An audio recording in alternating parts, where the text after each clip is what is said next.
పెళ్ళైనా పండగైనా వేడుక ఏదైనా పట్టుచీరల ప్రత్యేక వేదిక వారాహి సిల్క్స్. నమస్తే, వెల్కమ్ టు సుమన్ టీవీ. నేను మీ కృష్ణవేణి.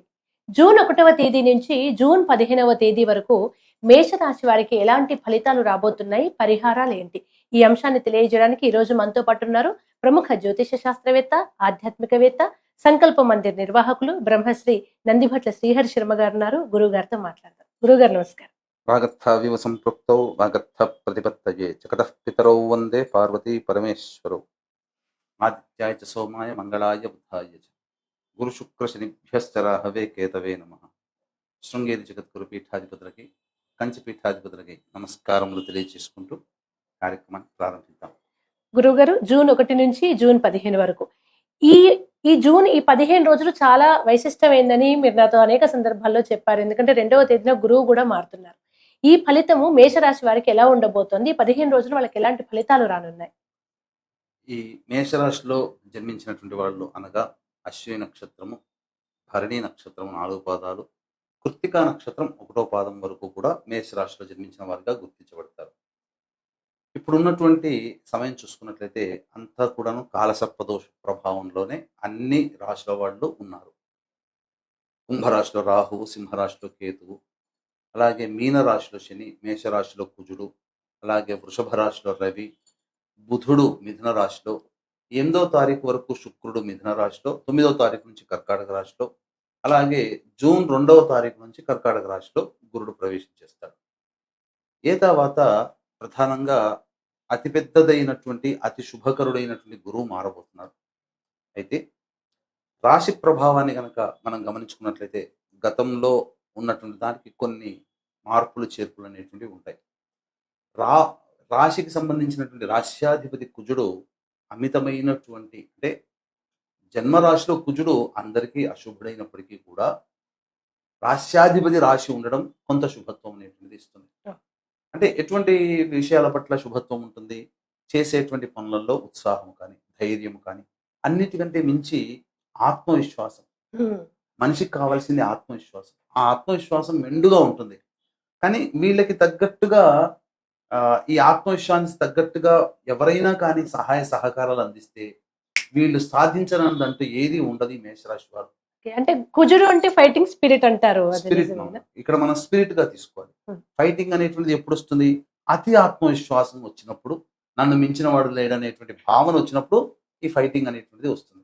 కాబట్టి ఆ భావన పెట్టుకోకుండా చక్కగా ఉన్నట్లయితే కుజుడు బాగా యోగిస్తాడు.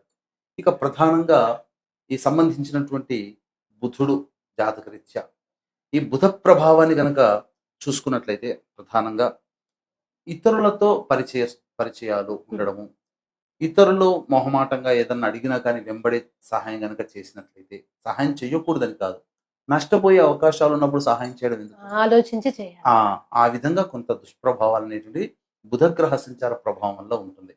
కానీ శుక్రుడు అత్యంత యోగకరుడుగా ఉన్నాడు. నూతన పరిచయాలను ఇస్తాడు, సర్వ సౌఖ్యాలను ఇస్తాడు, ఆనందకరమైనటువంటి జీవితాన్ని పొందడానికి శుక్రుడు దాదాపుగా సహకరిస్తాడు.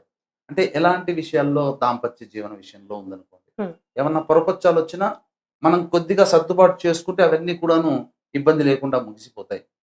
భీష్మించు కూర్చుంటాం. మీరు అన్నారు కదా ఇంతకుముందు ఫైటింగ్ అని, అదే ఈగోయిజం కి దారి తీసింది అనుకోండి, ఈ శుక్రుడు ఇచ్చినటువంటి దాంపత్య సౌఖ్యం మళ్ళీ ఇబ్బందుల పాలవుతుంది. అక్కడ కుజుని యొక్క దుష్ప్రభావం స్టార్ట్ అవుతుంది.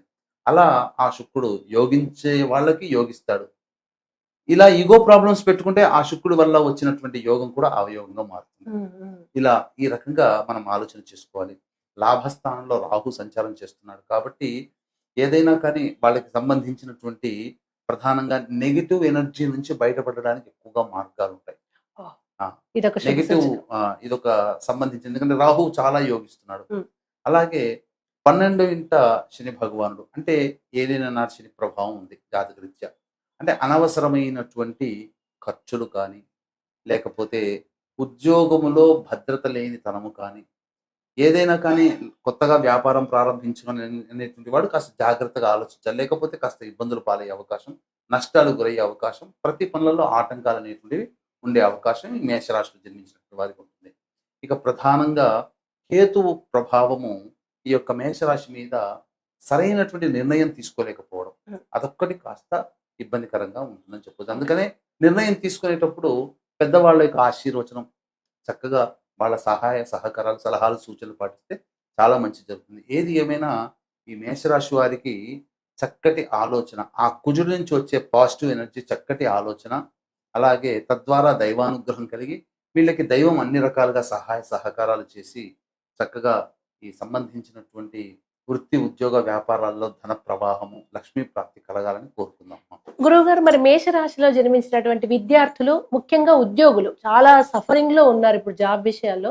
వాళ్ళకి ఏమైనా అనుకూలించే అవకాశం ఉందా? ఇక్కడ గమనించుకున్నట్లయితే ఇప్పుడు విద్యా స్థానంలోనే గోచార గురుడు 2వ తారీఖు నుంచి మారబోతున్నాడు. ఇది ప్రధానంగా మీరు అడిగారు 2వ తారీఖు గురువు మారబోతున్నాడు ఉమ్. కదా అని. అసలు ఈ మేషరాశి వారికి గురువు మారబోతున్నాడు. ఇది ఉచ్చ స్థానము, ఓహో. కానీ ఆర్థిక నష్టాన్ని కలగచేస్తుంది. జాగ్రత్తలు పాటించాలి. ఎప్పటి వరకు? జూన్ 2 నుంచి అక్టోబర్ 30 వరకు కర్కాటక రాశిలోనే ఉంటాడు. ఉమ్. కాబట్టి ధనపరమైన విషయాలు కాస్త ఇబ్బంది పరిస్థితులు వస్తాయి. పైపెచ్చు 9వ తారీఖు నుంచి రాశి నుంచి ధనాధిపతి, సప్తమాధిపతి అయినటువంటి ఈ శుక్రుడు కూడా గురువుతో కలిసి ఉన్నాడు. ఉమ్. అంటే ఒక రకంగా చెప్పాలంటే ధనాధిపతి, సప్తమాధిపతి, అదృష్ట స్థానాధిపతి, ఈ ముగ్గురు అధిపతులు గురు శుక్రు 3 స్థానాలకు అధిపతి అయినటువంటి గురు శుక్రుడు కలుస్తున్నారు. గురువుకు ఆ స్థానం మంచి స్థానం కాదు. ఉమ్. తద్వారా ఆర్థిక నష్టం, అంటే ధనపరమైన నష్టాలు కలగబోతున్నాయి అని సూచన.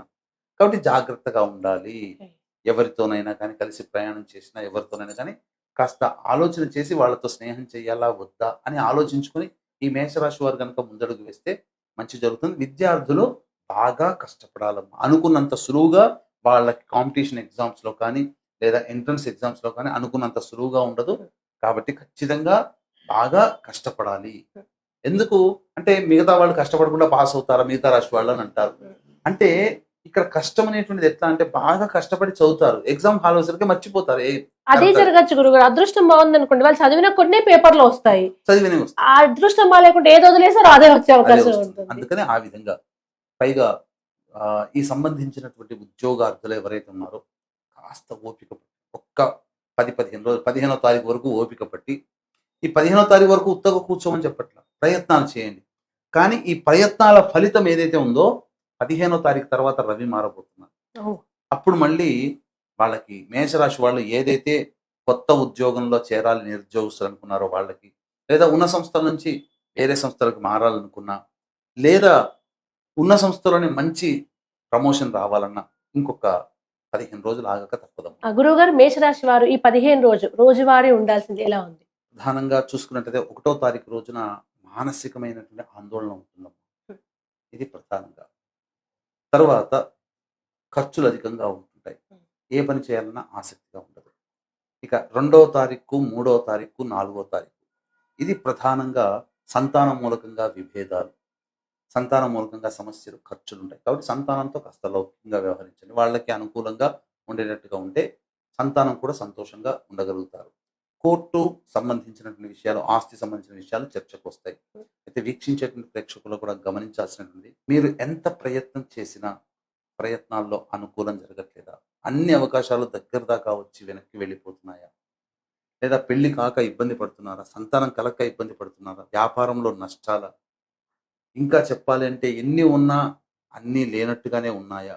ఎవరికి వారే యమునా తీరే అన్నట్టుగా కుటుంబ సభ్యులు ఉంటున్నారా?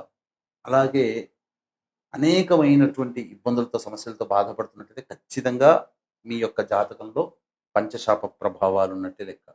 కాబట్టి ప్రతి నెల మన పీఠమాధ్వర్యంలో పంచశాప నివారణ పూజలు, హోమాలు అనేటువంటివి సశాస్త్రీయంగా జరిపించడం జరుగుతుంది. స్త్రీ శాపము, గురు శాపము, దైవ శాపము, సర్పశాపము, పితృశాపం లాంటివి ఇవి. కాబట్టి అవకాశం ఉంటే ఈ పంచశాప నివారణ కార్యక్రమంలో పాల్గొనదలిచిన వాళ్ళు స్క్రీన్ పై కనిపిస్తున్న నెంబర్కి కాంటాక్ట్ చేసి మీరు వీటి వివరాలు తెలుసుకొని నమోదు చేసుకోవచ్చు. ఇక సంబంధించి 5, 6, 7, 8 ఈ తేదీలలో అన్ని విధాలుగా అనుకూలంగా ఉంటుంది. ఉద్యోగ సంబంధంగా చక్కగా ఉన్నత ఉద్యోగార్థులకు, తోటి ఉద్యోగస్తుల నుంచి సహాయ సహకారాలు అందుతాయి.